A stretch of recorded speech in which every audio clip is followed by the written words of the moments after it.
Hi అండి. ఈరోజు వీడియోలో మనం చూడబోతున్నాము అహోబిలం మా యొక్క అడ్వెంచరస్ ట్రిప్. యాక్చువల్లీ ఈ ట్రిప్ అనేది మేము అప్పటికప్పుడు ప్లాన్ చేసుకున్నది కాదు. మేము 3 years నుంచి ప్లాన్ చేసుకుంటున్నాము.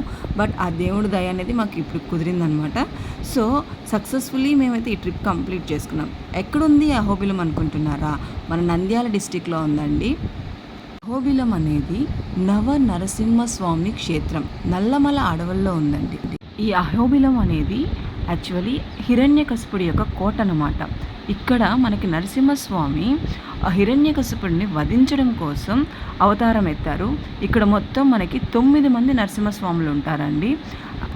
మీరు ఈ వీడియోలో తెలుసుకోబోతున్నారు నవనరసింహస్వాముల దేవాలయం గురించి, అహోబిలం యొక్క చరిత్ర గురించి, ప్రకృతి అందాల గురించి. మా యొక్క జర్నీలో ఫస్ట్ మేమైతే ఇక్కడ లక్ష్మీ నరసింహస్వామిని దర్శించుకున్నామండి. ఇక్కడ ఎగోబిలం దిగోబిలం అని 2 ఉంటాయండి. ఫస్ట్ ఎగోబిలం దర్శించుకొని తర్వాత దిగోబిలంకి రావాలండి. ఎగోబిలంలో మేము లక్ష్మీ నరసింహస్వామిని దర్శించుకొని తర్వాత మా యొక్క జర్నీని స్టార్ట్ చేసాము. సో ఇది మోస్ట్లీ అంతా ట్రక్కింగ్ ఏరియా. లక్ష్మీ నరసింహస్వామి దగ్గర నుంచి మనం స్లోగా వెళ్ళినట్టయితే మాలోల్ నరసింహస్వామి వస్తారండి. మాలోల్ నరసింహస్వామి దర్శించిన తర్వాత అక్కడ నుంచి ఇంకొద్దిగా మనం 307 feet వెళ్ళామంటే అక్కడ మనకి ప్రహ్లాద యొక్క స్కూల్ ఉంటుంది. అది వెళ్ళడం చాలా కష్టం. సో ఇక్కడ మనం చూసినట్టయితే పీపుల్ని అక్కడ జోళ్ళు అంటారు కదా, జోళ్ళల్లో తీసుకెళ్లారు. అక్కడ హిరణ్యకశిపుడిని చంపిన తర్వాత మనకి నరసింహస్వామి వచ్చి హ్యాండ్స్ వాష్ చేసుకుంటారు అనమాట. దాన్నే ఇక్కడ రక్త కోనేరు అంటారు. ఇది వచ్చేసరికి జ్వాలా నరసింహస్వామి టెంపుల్ అండి. ఇది మనం రీచ్ అవ్వాలంటే 700 steps అండి. 700 stepsే కదా అని మీరు అనుకుంటారేమో. అసలు ఇక్కడ పాత్ అనేది క్లియర్గా ఉండదు. మనం ఇక్కడ రివర్స్ ఉంటాయి కదా, ఆ రివర్స్ పాత్స్ని పట్టుకొని మనం పైకి వెళ్ళాలి. సో ఆ జ్వాలా నరసింహస్వామిని దర్శించుకున్న తర్వాత కిందకు వచ్చింది. ఇక్కడ చూస్తే బటర్ఫ్లై గార్డెన్. బటర్ఫ్లైస్ అనేది చాలా బాగుంది. ఇక్కడ బ్యూటిఫుల్ బయోడైవర్సిటీ అనేది మనం అబ్జర్వ్ చేయొచ్చు. నెక్స్ట్ మనము అది కంప్లీట్ చేసుకున్న తర్వాత నెక్స్ట్ మనం వచ్చేసరికి ఏం చూసామంటే వరాహ నరసింహస్వామి టెంపుల్ చూసామండి. యాక్చువల్లీ మేము వెళ్ళింది అక్షయ తృతీయ రోజు. అక్షయ తృతీయ అనేది మనము సింహాచలంలో చాలా బాగా చేస్తారు.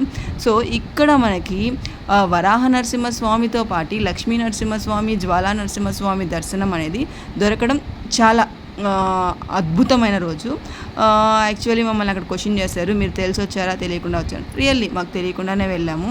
అక్షయ తృతీయ అని తెలుసు కానీ దానికి ఇంత గ్రేట్నెస్ ఉందనేది మనకు తెలియదు. సో ఇక్కడ ప్రకృతి యొక్క అందాలు చూసినట్లయితే అద్భుతంగా ఉందండి. అద్భుతంగా ఈ రక్త కోనేరులో వాటర్ అనేది అసలు మినరల్ వాటర్ ఏం పనికి వస్తాయండి, అదొక తీర్థంలాగా ఉంది. హిమాలయస్ పెరినియల్ రివర్లో నుంచి వచ్చే వాటర్ అనేది ఇక్కడ కలెక్ట్ చేస్తున్నారు. కలెక్ట్ చేసి భక్తులకి అదే తీర్థంలా ఇస్తున్నారు. ఈవెన్ ఈ వాటర్ మనం తాగినట్టయితే మనకి అన్ని డిసీజెస్ నుంచి కూడా క్యూర్ అయిపోతుంది. నెక్స్ట్ యాక్చువల్లీ మా ప్లాన్లో ఇంకొకటి కూడా ఉంది. ఇక్కడ జ్వాలా నరసింహస్వామిని చూసిన తర్వాత జ్వాలా నరసింహస్వామి యొక్క దర్శనం ఏంటంటే హిరణ్యకశిపుడిని వధించే సిచ్యువేషన్ అనేది ఇక్కడ మనం చూడొచ్చు. నెక్స్ట్ ఇక్కడ నుంచి ఇంకొద్దిగా పైకి వెళ్తే ఉగ్ర నరసింహస్వామి స్తంభం ఉంటుందండి. అంటే హిరణ్యకశిపుడిని చంపడానికి నరసింహస్వామి ఏ విధంగా అయితే స్తంభంని చీల్చుకొని వస్తాడు, ఆ స్తంభం అనేది అక్కడ ఉంటుంది. అది ఇంపాసిబుల్ టాస్క్, వెళ్ళలేము. సో మేము క్విట్ అయిపోయాము. అక్కడ నుంచి మేము దిగువబిలంకి వచ్చామండి. ఆ దిగువబిలంలో కూడా మనకి లక్ష్మీ నరసింహస్వామి టెంపుల్స్ ఉంటాయి.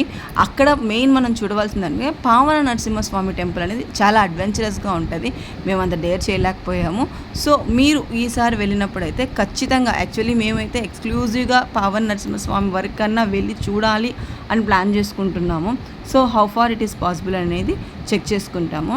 సో లక్ష్మీ నరసింహస్వామి యొక్క అన్ని స్వరూపాలని మీరు ఇక్కడ అహోబిలం, యాక్చువల్లీ అహోబిలం అంటే ఏంటంటే అహ అంటే ఇట్స్ ఎన్ ఆశ్చర్యపరచ, బిలం అంటే రంధ్రం.